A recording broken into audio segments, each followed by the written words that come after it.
Bonjour. Dans ce cours de communication, nous allons traiter la proxémie comme je vous ai promis la dernière fois. Alors, la notion de distance et de territoire, elle est très importante en communication. Souvent, on entend ils sont trop loin l'un de l'autre pour se comprendre, ou bien ils sont très proches l'un de l'autre, ou bien il est distant. Ce sont des expressions qu'on entend souvent. Alors, dans le domaine de la communication non verbale, la discipline qui étudie cela, elle s'appelle la proxémique. Elle est introduite par l'anthropologue américain Edward Teall à partir de 1963. Selon la distance entre deux personnes, nous pouvons déduire des choses sur leurs relations plus ou moins intimes.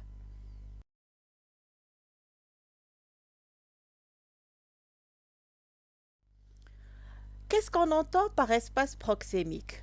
Alors, l'espace proxémique n'est autre que cet espace qui nous met à l'aise dans les relations sociales. Je m'explique. Les bonnes distances que nous gardons avec les autres, c'est très important. Dans toute relation entre émetteur et récepteur. Parce que lorsque quelqu'un il se rapproche trop de nous, c'est possible que son rapprochement il peut créer certains embarras, certaines gênes pour l'émetteur.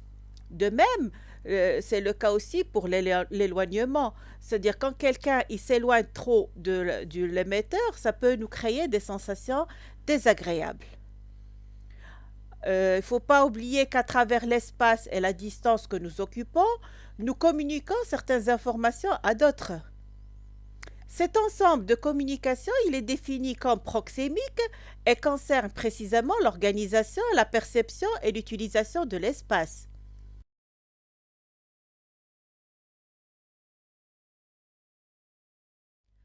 On peut observer plusieurs zones et distances qui sont liées au type d'échange et selon les interlocuteurs. Comme vous le remarquez dans le schéma tracé ici, il y a quatre types de zones. Tout d'abord, il y a la zone intime. La zone intime, qui est bien sûr plus ou moins inférieure ou égale à 50 cm, elle est réservée aux personnes qui sont plus proches de nous.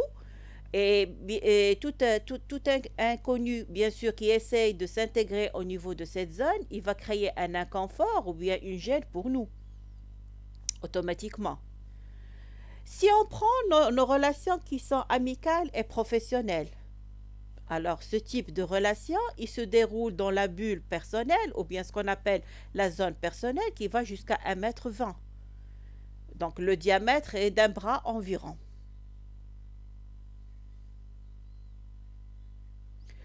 Si nous faisons un exposé pour un public, la bonne distance, elle sera la zone sociale. Et la zone sociale, elle va jusqu'à 3 mètres.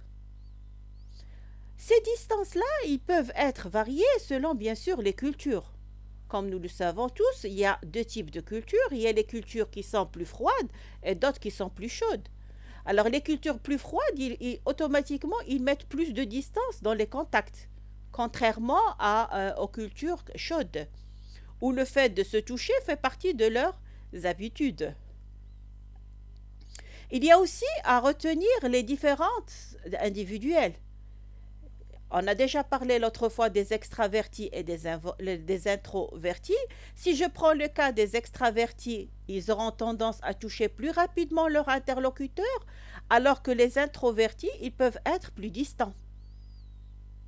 Ce qu'il faut déduire, c'est qu'il faut toujours faire attention au territoire de notre interlocuteur, ne pas rentrer dans sa bulle sans sa permission pour ne pas le gêner.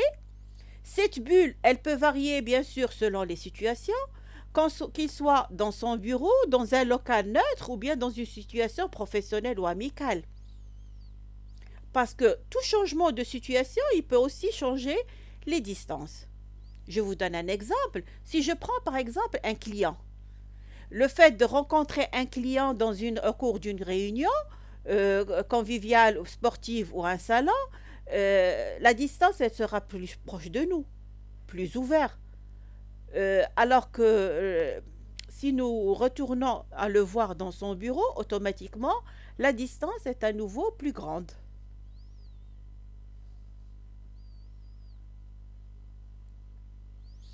ce que je vous conseille, c'est qu'il faut rester très vigilant aux changements d'attitude qui sont liés au changement d'endroit ou de situation. Et qui dit endroit et situation, automatiquement de territoire.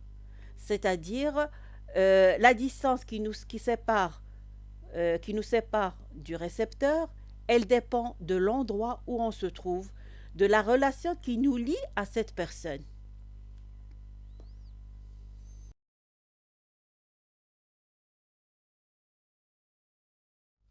Il existe trois types de territoires dans la communication non verbale.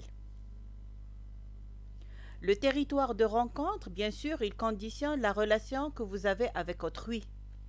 Et automatiquement, il influence ce que l'on nomme la proxémie à respecter. Qui dit proxémie à respecter, bien sûr, c'est la distance interpersonnelle. Il existe trois types de territoires. Le territoire de confrontation, de coopération ou de collaboration. Quand on parle de territoire de confrontation, ou qu'on appelle aussi de bord opposé, c'est le fait de voir deux interlocuteurs de chaque côté de la table, par exemple. Le territoire de coopération, appelé aussi de bord à bord, où les interlocuteurs sont à angle droit et peuvent bien échanger entre eux. Et enfin, le territoire de collaboration, du même bord, où cette fois-ci, les deux collègues ils peuvent être ensemble, côte à côte, pour partager de l'information et des documents.